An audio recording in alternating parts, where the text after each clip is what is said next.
Salut tout le monde, bienvenue sur la 4e vidéo pour jouer à Yu-Gi-Oh! Avec 20 € par semaine. Et cette semaine, pour 20 € tout rond, voilà ce qu'on a pu obtenir. Le deck de structure, l'assaut des héros. Et comme vous avez pu le constater, c'est déjà ouvert. Je vais vous épargner ce moment d'ouverture. Comment vous avez dû être fou de cette vidéo la dernière à me regarder galérer, ouvrir ce pauvre paquet. Donc voilà. C'est pré-ouvert, j'ai pas encore regardé, il y a juste la carte du dessus, j'ai pas du tout regardé ce qu'il y avait derrière. Enfin, si, j'ai vu la liste, mais j'ai pas du tout tourné les cartes, j'ai patienté sagement. Et avec ceci, pour 5 €, des sleeves mat, argentés. Parce que pour les héros, faut que ça brille, que ce soit beau. Beau, doux, brillant. Non, très pratique surtout. Donc, petite boîte Dragon Shield pour ranger nos petites cartes. Bon, bah, on connaît la chanson, hein. Dès que ça brille ou dès que c'est rare, on sleeve. Donc on va pas se prendre la tête. Voilà, Karos, héros du contraste. Donc deck héros élémentaire. Donc beaucoup de fusion.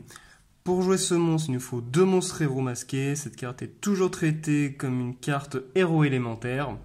Uniquement invocable par fusion et non invocable spécialement autrement. Tant que cette carte est face recto sur le terrain, elle est aussi lumière. Une fois par tour, durant le tour de chaque joueur, vous pouvez cibler une carte face recto sur le terrain. Jusqu'à la fin de ce tour, annuler les effets de la cible. Je pense pas que ce soit ma préférée, mais en tout cas, l'illustration claque de ouf. 3000-2006. Donc voilà, ça sera nos toutes premières cartes d'extra deck. Donc je suis assez content que ce soit des monstres héros. Alors, Koga, je l'ai découvert dans Duel Links. Comme les héros masqués d'ailleurs. Moi je m'étais arrêté aux héros élémentaires, aux héros de la dessinée, mais les héros masqués, je connaissais pas trop. Après j'ai découvert sur Duel Links et j'ai vu que ça tournait plutôt bien avec des magies rapides, fort intéressantes. Voilà. Next. Vent divin, héros masqués. Ça, on garde. Voilà.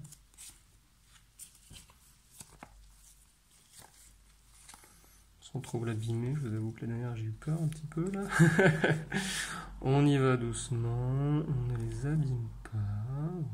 Voilà. Brume de l'ombre, héros élémentaire. Très belle carte.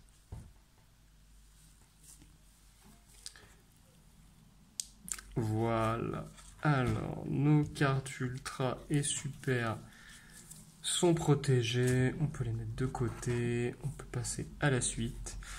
Donc la carte océan héros élémentaire. Une fois par tour durant votre stand-by phase, vous pouvez cibler un monstre héros que vous contrôlez dans votre cimetière. Ou dans votre cimetière, pardon. Renvoyez-la à la main. D'accord, noueux, très connu pour ajouter une carte de poli à chaque tour. Me semble, une fois par tour durant votre stand-by. Vous pouvez ajouter une poli depuis votre deck ou cimetière à votre main. Voilà, ou cimetière. Alors pourquoi le deck héros? Parce qu'il y a des fusions, c'est un deck guerrier, qu'il y a beaucoup de cartes qui sont très jouables avec les cartes guerriers, notamment renfort de l'armée ou d'autres cartes qui peuvent s'intégrer facilement au deck. Il me semble qu'un renfort de l'armée est déjà dedans d'ailleurs. Taïk, d'accord, je connais pas trop. Chaleur héros élémentaire, il va gagner des points d'attaque dès qu'il sera pour chaque monstre héros que je vais contrôler. Avian, bon ben voilà, très connu. Néos, connu aussi. Nouveau Néo, un monstre gémeaux. C'est sympa les monstres gémeaux. Tranchant héros élémentaire.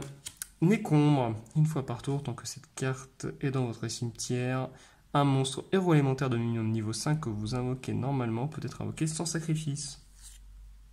Cœur farouche pour voilà, n'est pas affecté par les effets des cartes pièges.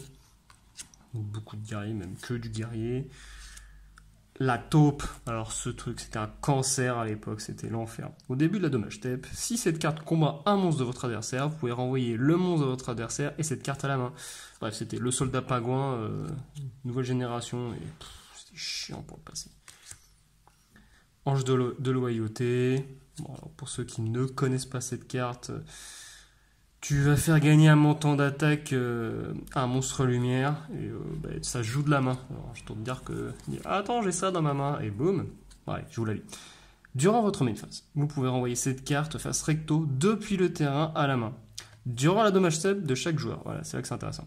Lorsqu'un monstre lumière que vous contrôlez combat, vous pouvez envoyer cette carte depuis votre main au cimetière. Jusqu'à la fin de ce tour, le monstre gagne une attaque égale à l'attaque du monstre de votre adversaire qu'il combat. Ça peut aller vite. Hein. Le soldat de carte pour mêler des cartes de 1 à 3 de ton deck au cimetière. Donc, très bien si tu veux faire tourner ton cimetière. Kuribo ailé. Le prêtre invocateur, alors ça c'est bien. Ça c'est une excellente carte, pas beaucoup d'attaque mais son effet est carrément cool. Tant que cette carte est face recto sur le terrain, elle ne peut pas être sacrifiée. Si cette carte est invoquée normalement ou par flip, changez cette carte en position de défense et une fois par tour, vous pouvez défausser une carte magie, invoquer spécialement un monstre de niveau 4 depuis votre deck. Mais le monstre ne peut pas attaquer ce tour. C'est pas grave qu'il attaque ou non. Le but c'est de t'en servir pour le sacrifier, le fusionner, faire des X6, des liens, des synchros, plein de choses. Homunculus, alors ça, une fois par tour, on peut changer l'attribut de cette carte. Wouhou, trop fort.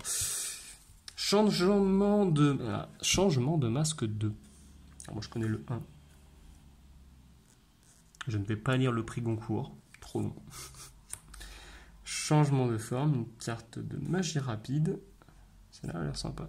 Ciblez un monstre de fusion héros que vous contrôlez. Renvoyez-le à votre extra deck, puis invoquez spécialement un monstre héros masqué du même niveau que le niveau d'origine du monstre, mais de nom différent, depuis votre extra deck.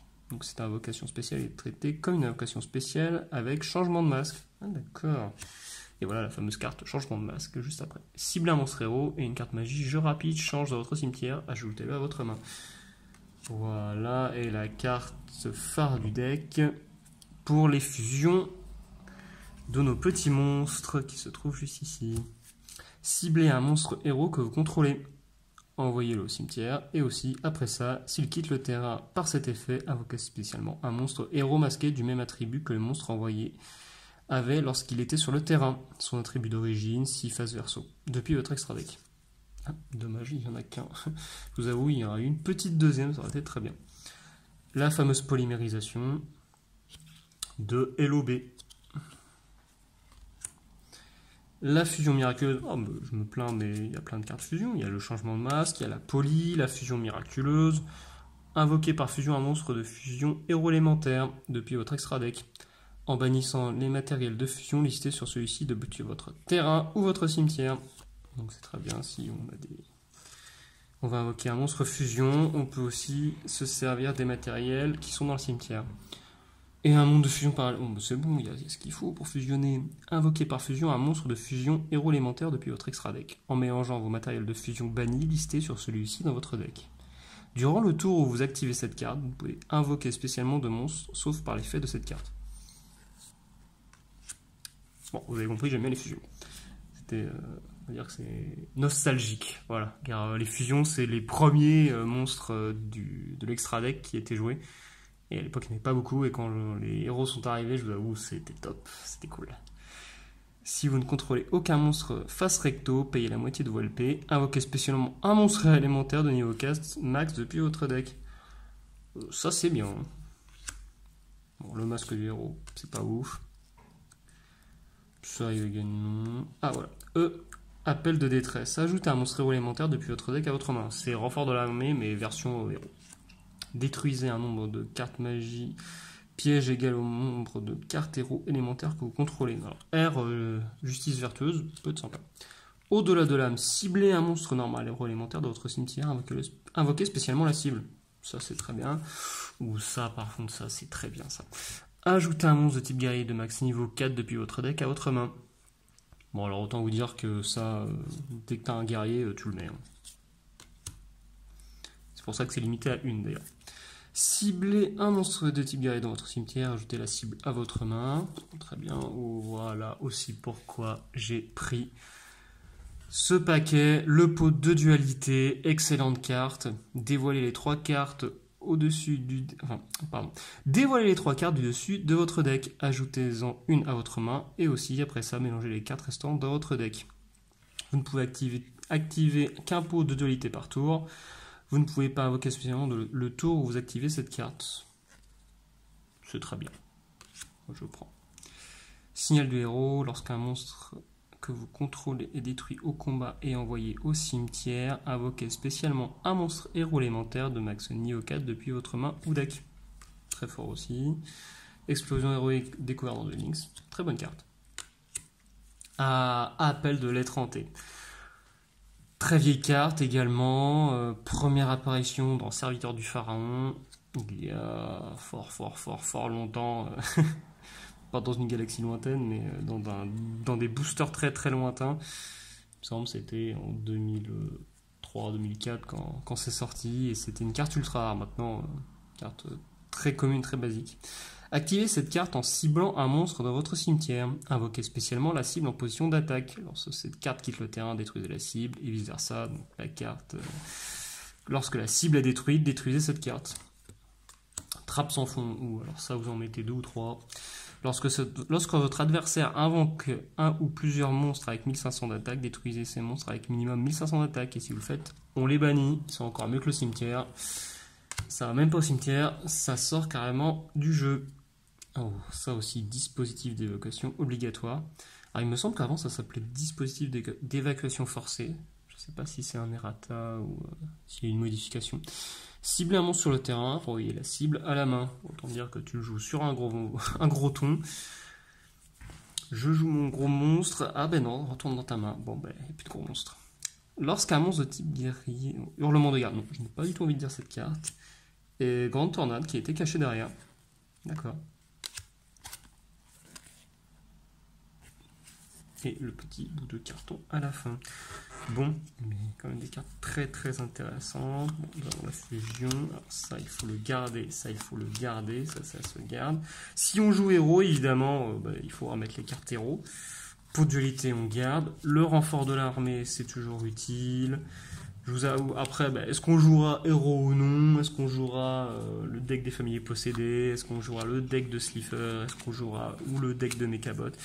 Il va falloir faire un choix. C'est là que ça va être sympa, parce que les suites de la vidéo vont dépendre de ce choix. Alors, ça non. Prêtre invocateur, très bonne carte. Bon, branche de loyauté, très intéressant aussi. La taupe. J'ai envie de la mettre quand même. Ah, c'est marrant. Le cœur farouche. Bon, après, c'est pur héros, pur guerrier. Hein.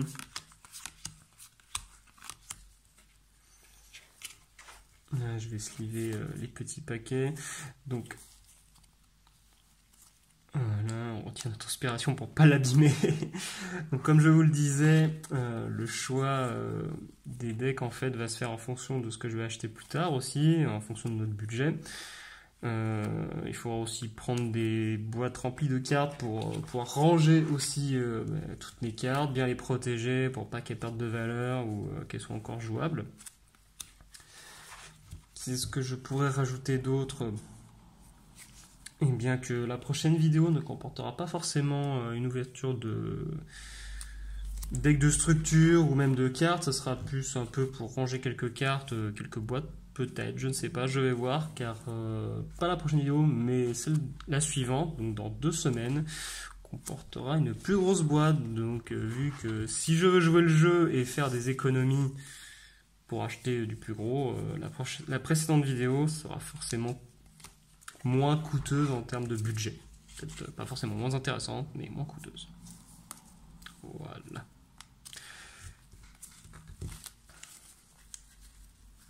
Bien, et bien ça nous fait un piège, 2 pièges, 3 pièges. De magie, de magie.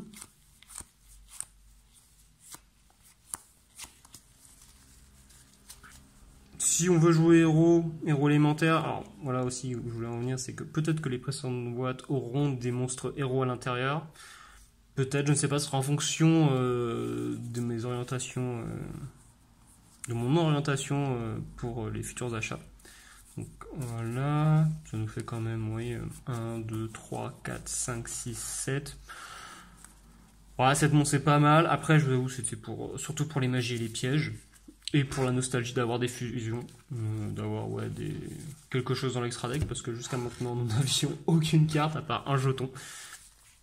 J'ai hésité avec les synchros et j'ai préféré commencer par quelque chose que je connais mieux encore que les synchros, c'est les fusions. Donc voilà pourquoi je me suis orienté là-dessus et qu'il y a peut-être plus de possibilités en jouant héros. Je ne sais pas. L'avenir nous le dira. En tout cas, je vous remercie d'avoir regardé cette vidéo.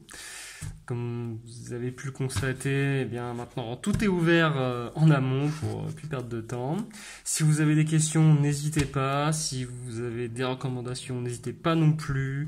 Si vous voulez m'encourager, n'hésitez pas non plus. Si ce sont des critiques constructives, je suis à l'écoute et profitez-en. Voilà, donc je pense que maintenant avec un budget de 80 €, un peu moins, on a quand même eu 4 bons decks que je vais aussi récapituler dans la prochaine vidéo. Voilà, et bien je vous remercie et je vous dis à la prochaine. Ciao!